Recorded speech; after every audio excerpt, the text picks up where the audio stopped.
Olá, irmãos, estamos aqui para mais uma aula da classe Gênesis, continuando aí o nosso assunto de cosmovisão cristã.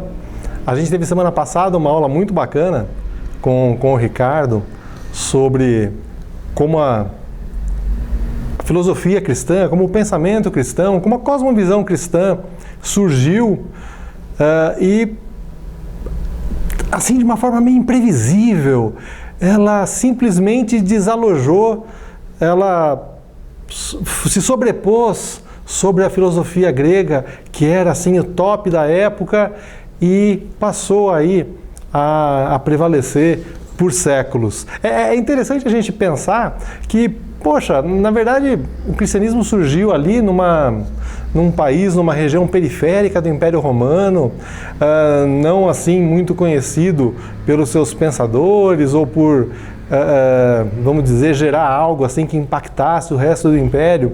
Mas o cristianismo ali, como quem não quer nada, surgiu e de repente a gente vê aí, a gente olha a história retrospectivamente, a gente vê como o cristianismo simplesmente incendiou o mundo que existia naquela época e foi aí como um grande, vamos dizer, como um grande incêndio, foi incendiando o Oriente Médio, o Oriente Próximo, Europa, veio para a América, tem se espalhado recentemente por outros continentes, como o cristianismo, de uma forma talvez imprevisível, se a gente tivesse um observador neutro aí, vivendo ao longo desses milhares de anos, olhando lá o mundo que estava acontecendo, como o cristianismo ele foi assim, simplesmente dominando o mundo que o cercava.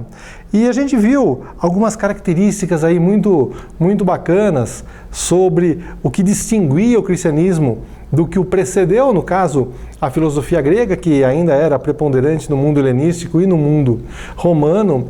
E é interessante porque, assim, a filosofia grega não é pouca coisa não, gente. Até hoje, qualquer estudante de filosofia, qualquer pensador que se debruce sobre esse tipo de questão, vai passar necessariamente e vai ficar por um longo tempo estudando justamente a filosofia grega. Então é como se o cristianismo chegasse assim, como quem não quer nada, e tivesse desalojado o top, o suprassumo do pensamento humano, que aliás foi exatamente isso que aconteceu. E agora a gente vai analisar aí alguns fenômenos que aconteceram nesses milênios, nesses séculos, até o momento que vai ser objeto da aula que vem com o pastor Davi. A gente vai ver algumas influências que o cristianismo teve, algumas repercussões que o cristianismo teve, que já estavam na gênese dele, conforme o Ricardo expôs na aula passada, e como isso ao longo aí de séculos foi acontecendo. Eu separei algumas questões aí chave para a gente conversar.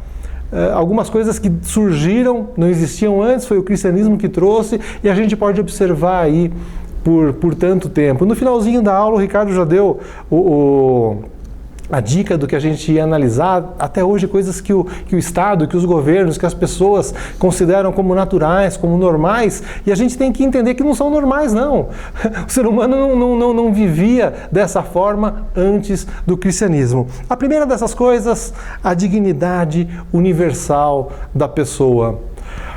Até o cristianismo surgir, e inclusive na filosofia grega, era muito natural uma pessoa se achar melhor que a outra, se achar mais merecedora de alguma coisa que a outra. A escravidão era vista como algo normal, algo que logicamente faz sentido. Algumas pessoas tinham um valor superior a dos outros apenas por terem nascido de um jeito, ou num lugar, ou numa família diferente da outra. O cristianismo chega e, de uma forma impactante, ele fala, olha, não é assim, as pessoas não têm valor diferente uma da outra. A gente encontra Paulo explicando que não há judeu, não há grego, homem e mulher, todos são iguais em valor. É lógico que a gente sabe que a igreja cristã não sempre viveu conforme esses com conhecimento disso. Sabe aquela coisa que às vezes as pessoas sabem que é de um jeito, mas elas não se comportam daquela forma. Então, em alguns momentos, a igreja cristã, evidentemente, como composta por homens que ela não fez jus, ela não carregou com dignidade esse pensamento de Jesus Cristo. Então fez diferenciação, fez acepção de pessoas. Mas o fato é que os ensinamentos do cristianismo deixam claro que todos os seres humanos são iguais em valor e em dignidade. Todos eles carregam em si, carregam nato neles o que às vezes eu chamo de DNA de Deus, que é basicamente haverem sido feitos à imagem e semelhança de Deus. Isso era absolutamente revolucionário, contraintuitivo, imprevisível para aquelas pessoas que viviam e que estivessem ali enxergando o surgimento do cristianismo. E hoje a gente trata essas questões como se fossem naturais. Fala, nossa, mas é lógico que todos somos iguais em valor. Lógico nada. Por muitos e muitos anos, o ápice do pensamento humano achava que as pessoas eram diferentes. E foi a cosmovisão cristã que veio dar um basta nessa situação. Mulheres, crianças, estrangeiros, escravos, todos têm o mesmo valor e a mesma dignidade. Que os liberais aí do século XXI saibam reconhecer, como por exemplo o Habermas, um grande jurista, fez, ele sabe, ele deu todo o crédito ao cristianismo por causa disso. Um outro traço distintivo do cristianismo que a gente já encontrou a sua gênese na explicação da semana passada, e isso vai ao longo aí dos séculos seguintes se destacar, a questão da internalização da moral. Quando Jesus veio, ele proferiu seus ensinamentos, a gente já encontra alguns prenúncios disso no Antigo Testamento, alguns salmos são muito claros sobre isso. Os livros proféticos também. Deus não está interessado apenas naquilo que as pessoas fazem, na conduta das pessoas. É importante, provavelmente a gente possa dizer que mais importante ainda para Deus, aquilo que vai na mente e no coração das pessoas. A gente encontra, por exemplo, Jesus ensinando no Sermão da Montanha que não é apenas aquilo que você efetivamente faz de errado, mas que a sua intenção já é levada em consideração. Não é mais aquilo que é externo, mas é levado em conta por Deus aquilo que está no íntimo do ser humano, na consciência do ser humano. É interessante que se a gente olha, né, a gente pega ali, né, o histórico no qual Jesus estava inserido, o mundo judaico do seu tempo, lá no Oriente Próximo, a gente percebe que essa preocupação com a consciência, com aquilo que vai no íntimo do ser humano, ela traz num primeiro momento uma maior exigência, porque eu não vou pecar apenas se eu fizer alguma coisa errada. Eu vou pecar se na minha mente eu começar a arquitetar aquela coisa errada. É basicamente a mesma coisa.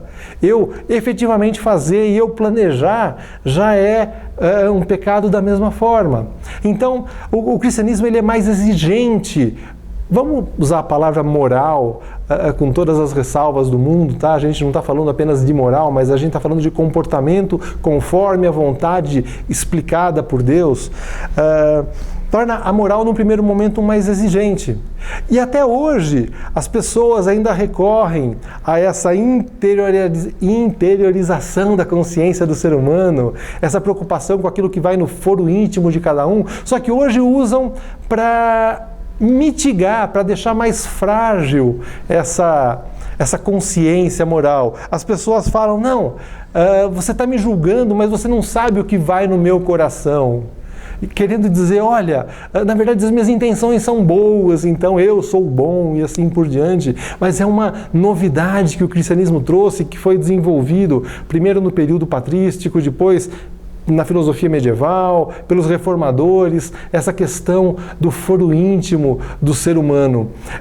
Tanto é que um dos pontos-chave para Lutero ter os seus insights que precipitaram a reforma foi uma passagem na qual era traduzida na Bíblia Latina determinada palavra em grego por fazei penitência. Fazei penitência, ou seja, era uma conduta, algo que precisava ser feito.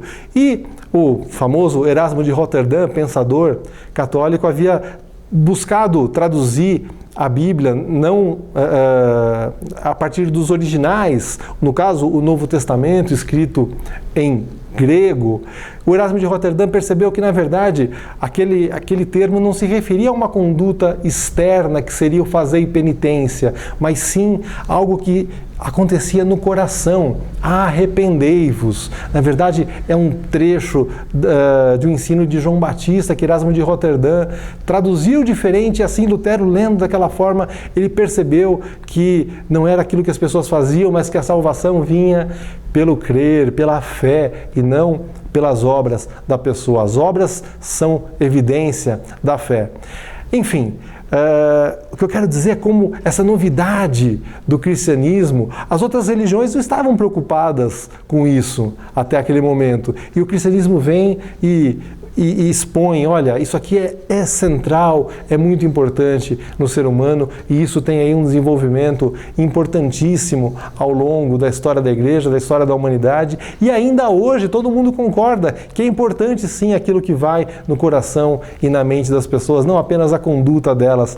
A moral delas é definida sim pelos seus pensamentos. Isso é senso comum hoje em dia, ainda que as pessoas usem não para tornar mais rígido o seu comportamento, mas para deixar mais liberal a sua vida. Uma outra ideia diferente, nova, que o cristianismo traz, e na verdade é decorrente das duas anteriores, e isso já aconteceu desde o princípio, mas foi assim tremendamente importante ao longo da história, é a concepção, a ideia moderna e contemporânea do que é humanidade. Gregos, romanos, persas, outros povos ali na Palestina, outros povos cananeus, egípcios, ninguém tinha essa visão de que a humanidade existia como um todo, que todas as pessoas compunham um grupo, vamos dizer aí, de seres que fossem iguais, equivalentes e que fossem ligados por algo como a sua situação de humanidade. Tanto a gente fala muito em fraternidade, né? A fraternidade universal, a fraternidade entre os povos. O que isso significa? As pessoas se entenderem como irmãos. Não irmãos aqui no sentido de filhos de Deus, necessariamente, mas é uma ideia que é herança do pensamento cristão. O cristão sabe que todo ser humano é importante para Deus, que todo ser humano vive hoje já na eternidade, porque ele é imortal, porque ele, para bem ou para mal, para juízo, vai ser ressuscitado no final dos tempos. Então, nós sabemos que existe essa coisa que é a fraternidade universal. Os revolucionários franceses, os seus antecedentes americanos, ingleses, qualquer jurista internacional de direitos humanos hoje sabe que existe algo que é a humanidade, que é afetada profundamente, por exemplo, por um genocídio de um povo desconhecido num local que a gente não saiba onde é, mas quando aquilo acontece, a humanidade inteira é ferida mortalmente, porque a humanidade existe como um todo. Ideia do cristianismo, desenvolvida aí ao longo de séculos. E eu queria convidar os irmãos a pensarem sobre uma coisa que para mim é extremamente importante. Por que o cristianismo conseguiu fazer tudo isso? Por que a cosmovisão cristã se impôs por tantos séculos contra todas as probabilidades, contra um império poderoso, contra pensadores de elite do seu tempo? E a resposta eu quero compartilhar com os irmãos usando 3 passagens que são assim extremamente importantes. Vamos ler primeiro essas 3 passagens e em seguida a gente sintetiza aí as ideias. A primeira delas é um versículo, está lá em Eclesiastes capítulo 3, versículo 11. O versículo diz o seguinte: tudo que ele fez é apropriado ao seu tempo. E agora vem o que eu quero chamar a atenção. Também colocou a eternidade no coração do homem.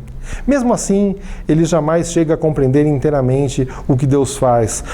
O homem tem esse anseio pela eternidade em seu coração. Alguém colocou lá, a gente sabe quem foi, essa passagem fala quem foi Deus que colocou a eternidade no coração do homem. Explicando melhor isso, a gente vai encontrar Paulo lá no capítulo 14 do livro de Atos. Ele está começando ali a sua evangelização já para além das fronteiras dos judeus, e eu queria destacar uma parte de um discurso que ele faz.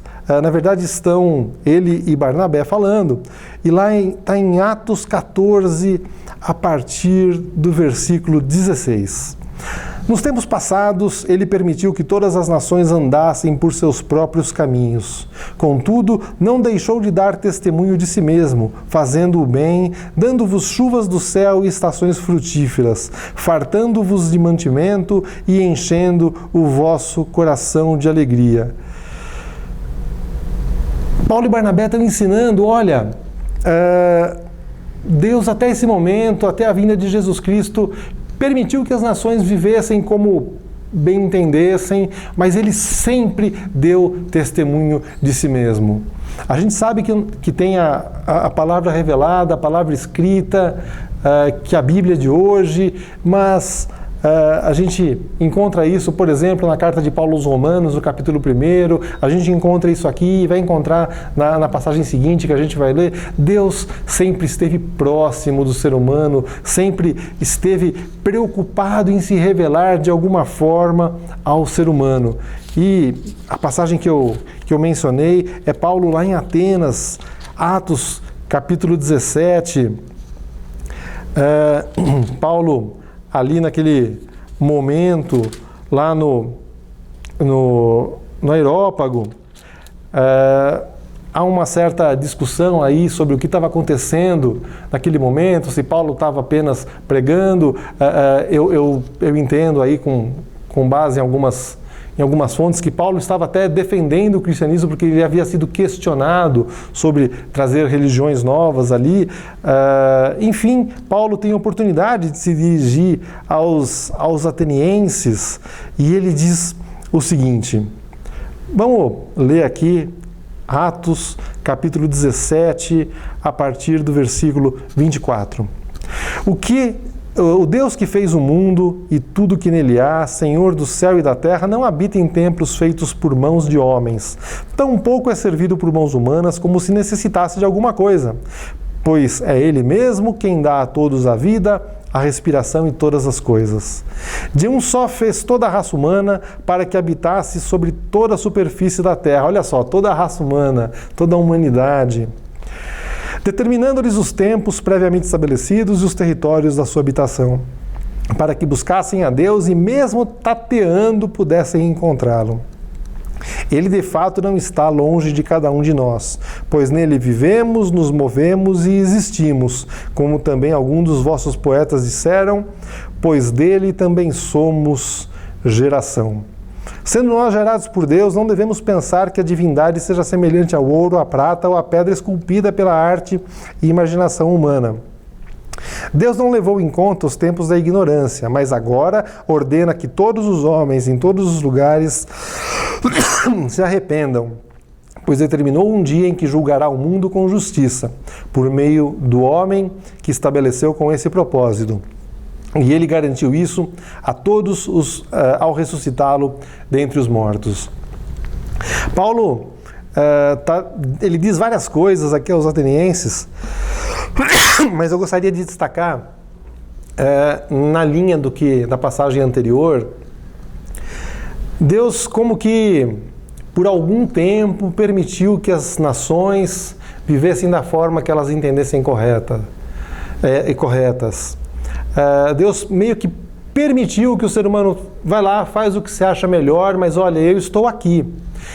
Deus sempre se apresentou, eu gosto demais do verso 27, quando Paulo fala que o ser humano poderia, mesmo antes da revelação especial, poderia buscar a Deus mesmo que tateando. Ele de fato não está longe de cada um de nós. Deus sempre esteve presente, perto da humanidade. Deus sempre se interessou pelo ser humano e, como a gente aprendeu lá em Eclesiastes 3:11, foi Deus que colocou no coração do homem esse anseio, essa necessidade, esse vazio, vamos dizer, esse vazio que só pode ser preenchido pela consciência da eternidade. Por isso, gente, por isso que o cristianismo, quando Deus finalmente se revelou ao ser humano, que não precisava mais agora apenas buscar tateando por um Deus que ele já podia intuir e, vamos dizer, sentir, mas que ele não conhecia plenamente. Por isso que quando Deus se revelou, quando Jesus Cristo esteve entre nós, quando ele cumpriu seu ministério, trouxe seus ensinamentos, morreu, foi ressuscitado, quantas pessoas testemunharam disso, como que se viesse um grande vento assim e limpasse a névoa que estava ali nos olhos da humanidade, que de repente pôde enxergar e viu, nossa, realmente é isso que é a verdade, é isso que preenche o meu coração, é isso que completa aquele vazio que eu tinha, é isso que explica por que eu sentia que esse mundo estava distoante de alguma coisa, que faltava alguma coisa. Por isso o cristianismo foi tão avassalador quando ele surgiu, quando ele começou a ser propagado. Todas as pessoas, isso completava uma... Eu não gosto de falar lacuna no caso, mas vamos dizer que atendia um sentimento que já era inato no ser humano. E por isso ele se espalhou aí, por isso que a filosofia grega não foi párea para ele, por isso que o pensamento humano não foi páreo para o cristianismo, e por isso que ele incendiou aí, continua incendiando mentes e corações. O cristianismo para usar uma palavra aí do constitucionalismo americano que eu gosto tanto, o cristianismo é como que autoevidente para o ser humano que sente falta de Deus, que percebe que foi criado para a eternidade, mas que esse mundo aqui não é suficiente.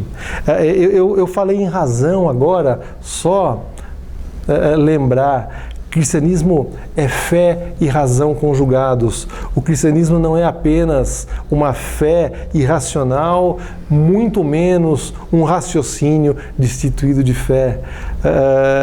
O próprio Deus veio aí conciliar aspectos do ser humano que ele criou perfeito, que decaiu, está sendo corrompido, está sendo e continua sendo e vai continuar por algum tempo sendo corroído e corrompido pelo pecado, mas que em Jesus Cristo, que morreu e ressuscitou, Deus tornou possível uma reconciliação e, vamos usar a palavra aí, uma restauração completa do ser humano.